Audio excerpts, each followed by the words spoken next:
Does anybody know any princes in the world today? Does anyone know the names of some princes? Yeah. Prince Charles, yeah. Does anyone know any other princes? Yeah.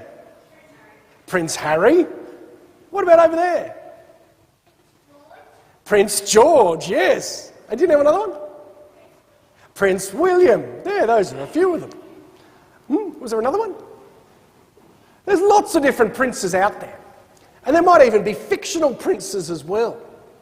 Today we celebrate the feast day of St. Aloysius, and he was a prince. And his family, not that dissimilar to maybe Prince George, they had great plans for him. They expected him to become a great leader. They wanted him to go on to lead in the army at the time.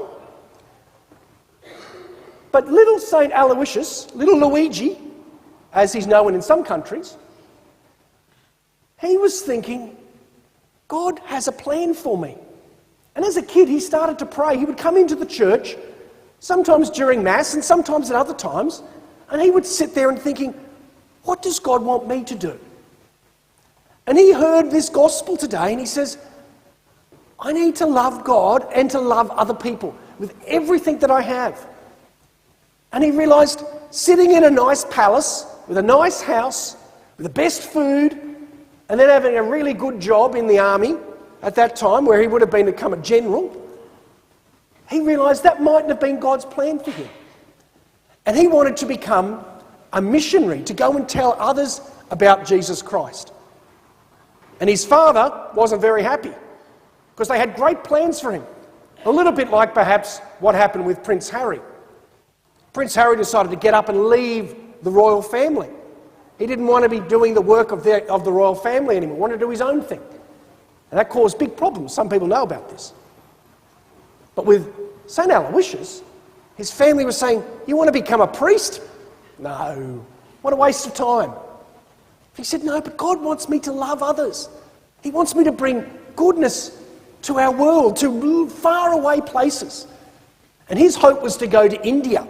That was his hope, to bring the love of Jesus to the people there. So he went down, eventually with his family's permission, he went to Rome to study, and he joined a group called the Society of Jesus, or sometimes referred to as the Jesuits. And he started to learn. He was only young at this time, probably 19, 20 years old. Started to learn, and he loved knowledge, loved reading, loved science, loved experiments, loved everything about knowledge. And that's perhaps why St. Aloysius might be the name of our school, because he loved learning. He loved knowledge. Hands up if you love learning. We all love learning, absolutely. Learning is a great thing, because St. Aloysius loved learning. He also loved to pray, because he knew that in just spending some time in silence, coming into a church and opening his heart and his eyes, all of his body to Jesus, he could work out how he could love others. So they sent him down to Rome from where he'd been living, and he started to study. Studied lots of things. And people there in Rome at that time started to get sick. There was a big pandemic, not that dissimilar to COVID. And lots of people were dying. And they didn't have a good hospital system. And so people were getting very sick and they were just dying in the streets. It was very sad. And the Jesuits, which St. Aloysius belonged to, they set up a hospital to help some of the poor and the sick. And St. Aloysius was studying. They said, we want you to go to India because that's important. But when he was going to study, he saw people who were sick. And he said, I'm going to help these people. I'm going to take them to hospital. I'm going to do what I can to help to feed them, to give them a bit of peace in the midst of their suffering. And then eventually he got sick himself and then he died.